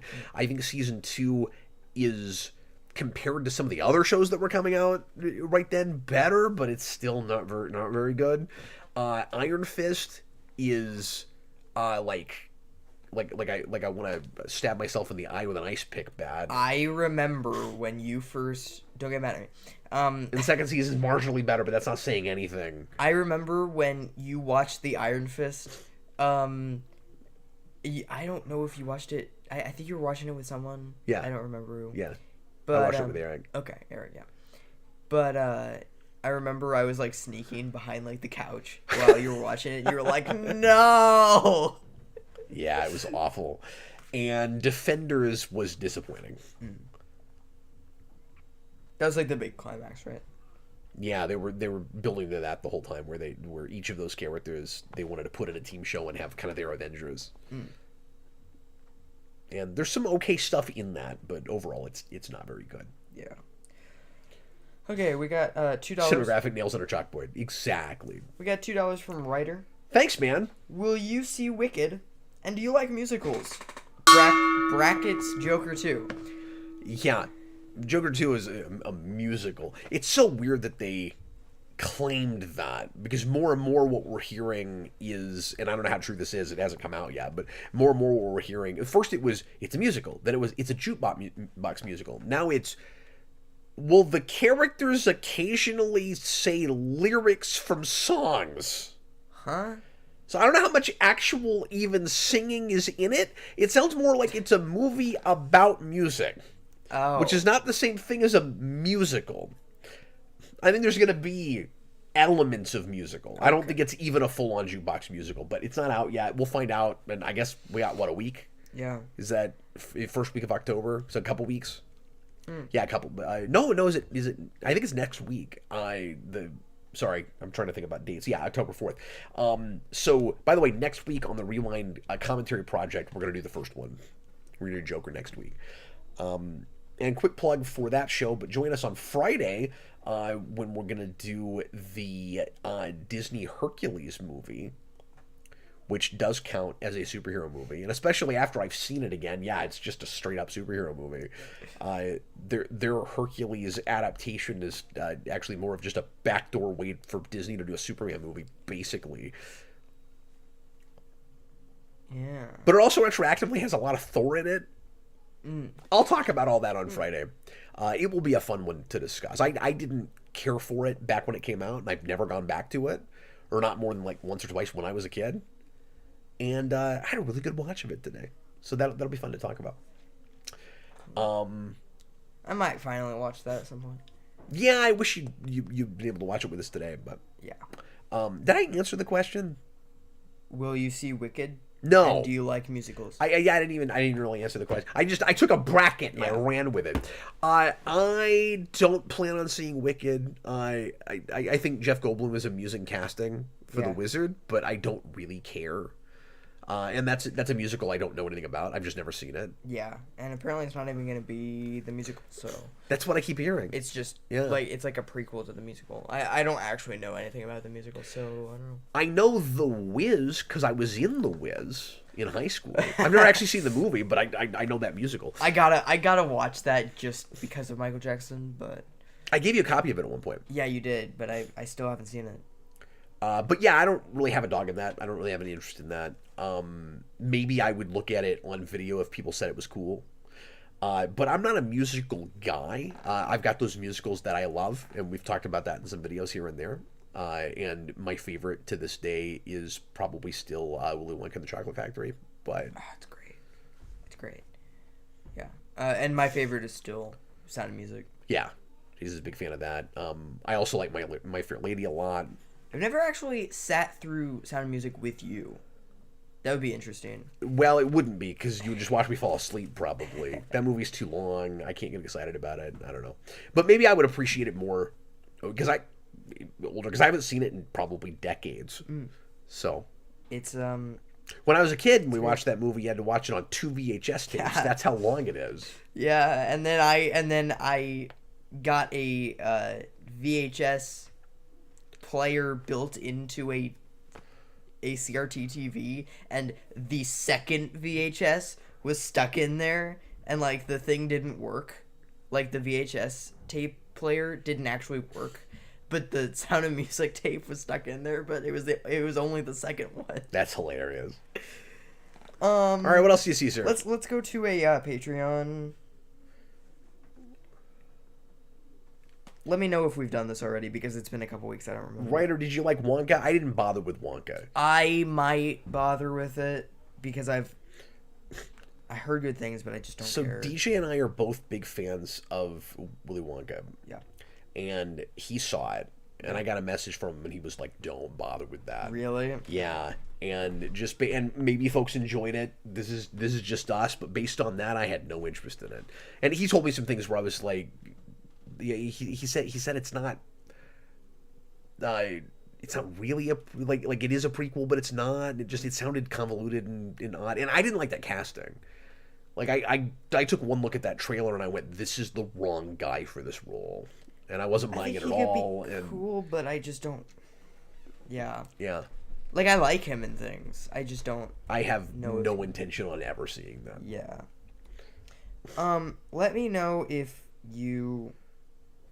Actually tackled one of these already? Yeah. So I tried to... Yeah, so I sent you the ones that we hadn't done yet, but some of those pictures include one or two that we did hit. Yeah. Did we do the Amalgamation? Dan's Den says Wonka's pretty good. But I really don't want to see that movie. But well, I just don't care about any of the prequel things with that. If you see it... And then I like it, then... I will consider watching it. Okay. Yeah. I might do that then. Have we done the amalgamation? Was your experience with anything Street Fighter? I don't think we did I don't that. think we talked about that. Yeah, what is your experience with anything Street Fighter? Well, I have the arcade 1-up machine, but I rarely play it. Yeah, I think it's more Marvel vs. Capcom with you. Yes. Which play differently. Yeah. So obviously all of that starts with Street Fighter, and there's a lot of Street Fighter in the DNA of the other Capcom fighters, but I really prefer the Versus series, and just certain of them go faster than others, but like I like the speed of those better. I like the special move mechanic a lot. I always found I just came to Street Fighter too late.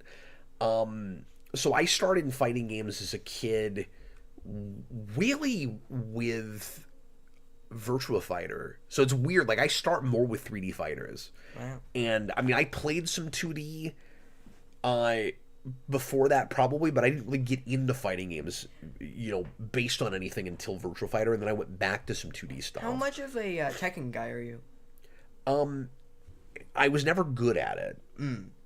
Like it's fun, I'll play it, but it's sort of like, Mortal Kombat versus like I guess a Street Fighter, but more like because I was more of a Killer Instinct guy. Or a Killer Instinct, where one of these is when you compare Virtua Fighter to Tekken, one of them is a little bit stiffer. Yeah, and I like the fluidity of Virtua Fighter.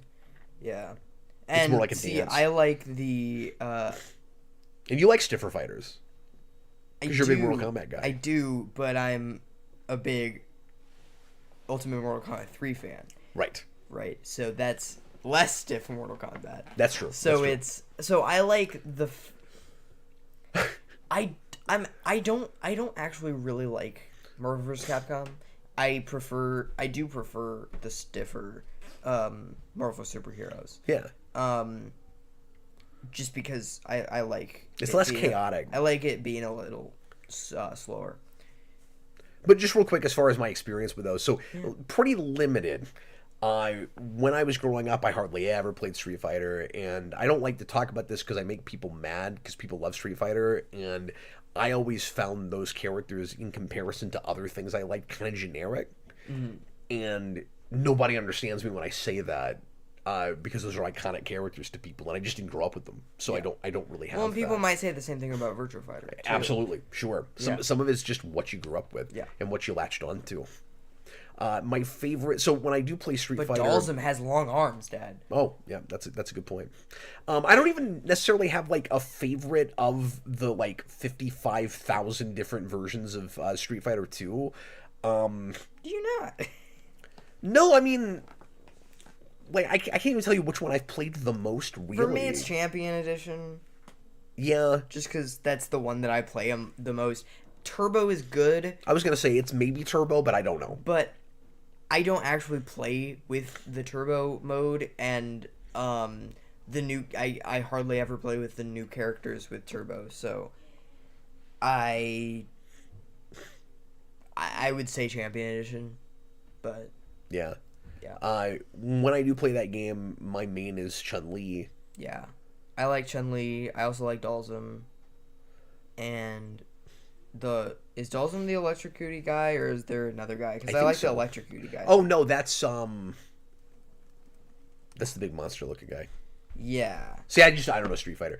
And I think I have Blanca. That's I do like Blanca. I think I have either Alpha or one of those on Dreamcast, maybe. Yeah. No. Saturn. Is it Saturn? Yeah. Okay. Weird. You have Alpha on Saturn. Yeah. Anyway, so yeah. It's one of your 10 Saturn games. It's not an interesting response, but it's the truth. All right, moving right along. Have you seen the movie? Yeah, I saw it in the theater. Really? Yeah. Well, it's hilarious. We're gonna have to watch that together at some point. That is a weird movie to have seen in the theater. I don't know why, but I did. I did see that in the theater. Wow. Okay. Weird. Braden Atkinson says, "No, I also find the Street Fighter characters generic." I'm glad that somebody's with me on that. Okay. I don't want to hurt anybody's feelings though. That's a huge franchise for people, and obviously that's the big tournament. fighting game system. Yeah. And I've had friends that are like big into the Street Fighter, what do you call it? Just that group. Yeah. Fandom. Community. Yeah. Anyway. Okay, we got $2 from Ryder. Is Vicky Vale the main character of Batman 89? I think the short answer for that is not really. She's more kind of in her way, like the Aizen character for that world. Honestly, I'd say Nox is more the main character of 89. Well, until he's not. The movie completely forgets about him in the third act. Right. I think the longer, more complicated answer is she and Nox together were seemed like. Well, I was going to say seemed like the protagonist. I guess more her, but with him as her kind of sidekick in Sam Hamm's original draft. Okay. And if you read that, it doesn't. It feels more with her all the way through, and it's more of a like detective story where they're trying to figure out who Batman is, and they stumble upon it, and then she realizes that she's been dating him the whole time. But spoilers for that draft. Nox dies in the third act. Oh. Nox goes away. Wow. And it's much better. And then in the third act of the actual movie they made, they kind of just forget about that character. And he has a real tragic death. And he actually figures out the secret of Batman with Vicky Vale. And so, like, they don't really have an arc together. Like, it feels incomplete. It feels kind of broken. Where he's got that great line where he's like, Vicky, in a real classic, almost kind of like 40s line, forget about Bruce Wayne, I'm on to Batman. And there's nothing ever happens with that. And she doesn't discover that he's Batman. She just famously ends up getting taken into the Batcave by Alfred. And that's kind of it. And so when Bruce says, you got in, it's like, I mean, sort of, kind of like maybe she was putting it together. I don't know. But in that original draft, there's actual detective work they do to figure that out. Yeah. And she actually put, the two of them together put it together. But it would also be easy to say that movie as it is almost doesn't have a protagonist, or at least it doesn't have a character with much of an opportunity for change, whether he changes or not, because we're so walled off from Batman, famously, as I'm always talking about with that movie. Yeah. Yeah, I guess, because I don't actually see Bruce Wayne as the singular main character. I think it is slightly more like Beetlejuice, where it's like it's not like that. Where she's Lydia, but it's more where like, Vicky Vale is Lydia. Yeah. Where it's like he is a main character. Like he is more of a main character than he is in Beetlejuice. But he also just kind of facilitates the story. Yeah. Yeah, I mean, like, what is his arc? But by the end, what exactly is her arc, really? I mean, like, she dates Bruce Wayne, is upset that he lies to her, ultimately, and she's, after Batman trying to learn about him, and then it becomes real plotty about just, stopping the Joker's plot, and then she finds out really through, nothing she does really, that she's been dating Batman the whole time, and then by the end of the movie, Batman saves her from the Joker, and they make it out okay, and then she keeps dating him. That's it. Like, that's all you get. Yeah. Like, it's not a real character-driven movie. Yeah. That's why Roger Ebert gave it 2 stars. That makes sense. Anyway. Does he have a review on Returns? Yeah. Yeah, he was upset that he missed Mask of the Phantasm in the theater. Didn't even realize it happened because nobody knew that happened. Yeah. Hardly, and then reviewed it later on video, and then I talked it up as the Batman movie that you should see that year. Yeah. Instead of Returns. That's funny. All right, what else do we have, Jason? Let's go to a pre-written. Okay. Let's do that. John Henry asks. Let's maybe do one or two. Yeah. Depending on how long they take to talk about. Yeah. Because we're coming up on 2 hours. Sounds good. And then we'll go ahead and do our last segment. Go ahead. Sounds good. We have a question from John Henry. Thanks for joining us this evening, folks. Yeah. John Henry asks, if you had to live the rest of your life with one move list from a video game, what character would you choose? Well, that's easy. That's Sarah from Virtua Fighter. Because I can answer everything with a backflip kick. Yeah. And I dominate with her constantly. That's what I would do. And it would just be very stylish. Yeah.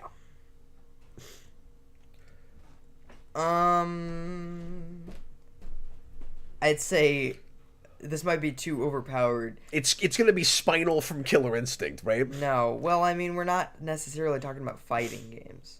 No, okay, what did he say again? One move list from a video game. Oh, sorry. So, when you said move list, my list. brain just went, we must be talking about fighting games. Right. I mean, it can be fighting games. But I mean, like, sorry, I'm going to quibble over semantics for a minute, but Right. would you say move list for any other video game genre? Yeah, it's just Like, fighting B to games jump, have... A to Oh, attack. okay, Like, I would that's never... what a move list is. I would never think of that as move list. I just think of that as the controls for a video. I thought that's what you move list meant fighting game. Yeah, move list basically just means how your character attacks and Okay. jumps and I whatever. feel dumb for not having known that. So I'm going to give a fighting game answer and a non-fighting game answer. Okay, me too.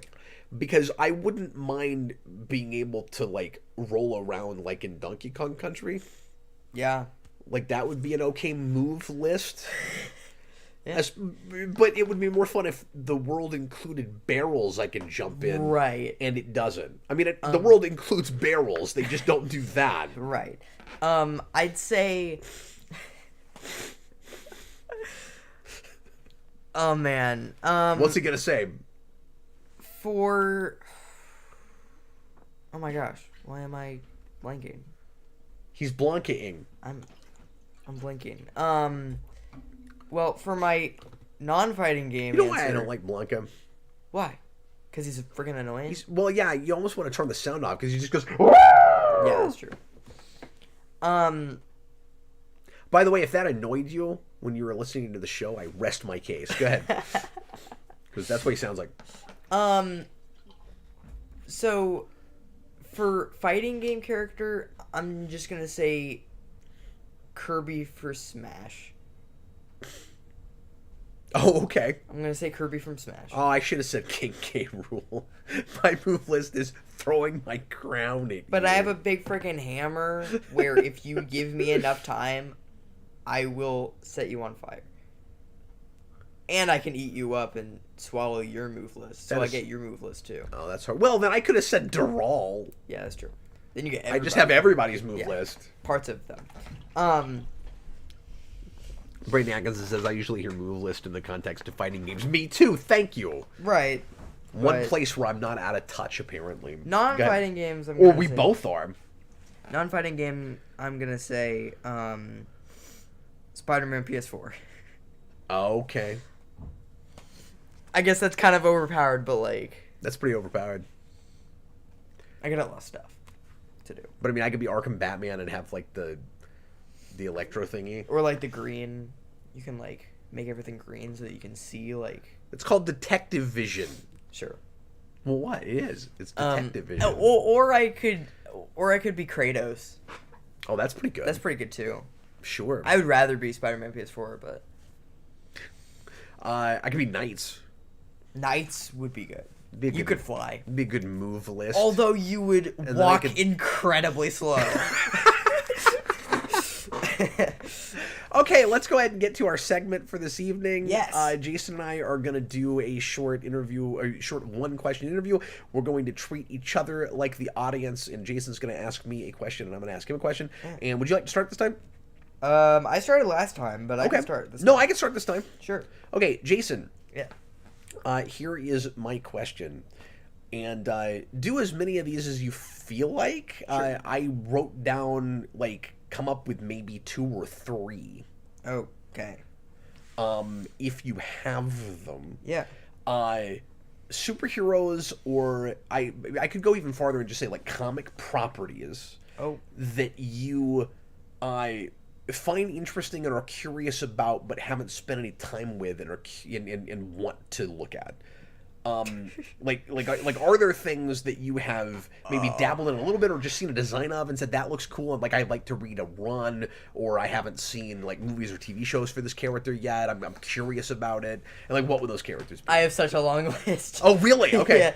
Well, that's better than not being able to come up with anything. Yeah, well, it's Spider-Girl, it's Robin, Tim Drake, it's and then, I mean, there's a lot of manga I want to get into, too, that I just haven't. Sure, yeah.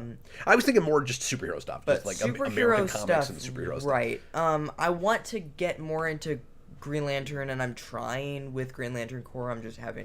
I just don't know exactly what other stuff to do. Like I said, I would go start Jeff Johns. Right. And then read Blackest Night. Yeah.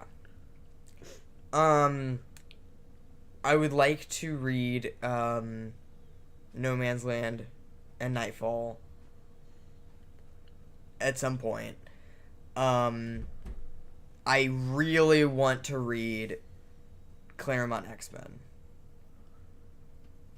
But it's daunting. Yeah, it is. Oh, that's true. You talk about it all the time. Yeah, that's really daunting. And I want to read 80s Spider-Man.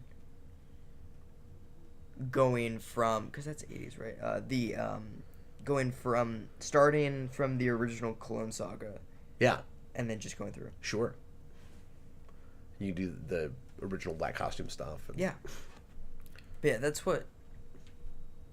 those are like main ones. Yeah, and you've been talking about maybe doing like Miller Batman. Yeah. Yeah. Dark Knight Returns in year 1. Yeah. I am halfway through Returns. I just need to get back through it. Oh, I didn't know that. Yeah. I didn't know you ever started it. Yeah. When did you do that?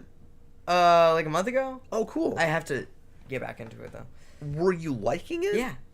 Yeah. I liked the art style. Was it grabbing you? Oh, really? Yeah. Cool. Yeah. Were you... I liked how fat everyone was. Were you following Except it? for Alfred, he's like skinny as heck. And he's 95 years old. Was it okay, did you have what I have every time I read that book? Now more of it's sticking with me because I just did a bunch of material. The problem is you said it. Oh, okay. So I was wondering if when you got to Alfred you were like, he's still alive? Yeah. What? Yeah, tell me what you think when you finish that. Okay. Oh. I'm very excited that you're reading that though. Yeah. Cool. And then I do want to read year 1 too. Yeah. Yeah. Okay. You gotta read some Miller Daredevil at some point too. I have 2 questions that I just can't decide between, so I'm gonna pick one and then I'll do another. Are there one things later. I can do fast? We can do them both. Yeah. It's up to you. I'll do one and then if we have time. Save the other one. Because we're already at 2 hours. Yeah. Well, Joker 2 is about to come out. It sure is. And it's a musical. Like it's a jukebox musical. It might just be people saying lines from songs. But what other superhero movies would you want an actual musical sequel to? Is that your question? Yes. Oh, that's so good. I feel like I gotta come up with a really good juicy response. My mind is immediately going to bad movies. Yeah, because it's like it's already really Underdog. crappy. How could we improve this? Yeah. Halle Berry's Catwoman. Yeah. Green Lantern. Yeah. Like really bad ones. You know. Yeah. Although there are some really bad movies that like I just don't want to watch that I can't say. Howard the Duck the musical. That sounds wonderful. Yeah. But like there are some really That would be a good Broadway musical even. It would. That's a duck man. That's a duck man. The RoboCop the musical. Like everything I'm thinking of sounds really funny, but no, Watchmen the musical. Watchmen 2. Watchmen 2. The musical. Yeah, I mean, I can come up with things that sound really funny. I don't know if I have a legitimate answer for this. But I was gonna say, like, the things that immediately come to me are oh, sorry. What I was gonna say a second ago is there are like really horrible movies that I don't think I could even enjoy more as a musical that you're making fun of the material. So like the Birds of Prey movie, like you can't improve on that by making it a musical. And the music would be terrible. Because have you ever heard the soundtrack from that movie? Yeah. Like, yeah, that has the worst superhero sound, like album of all time. I think the correct answer to this, though, is a Hugh Jackman Wolverine thing.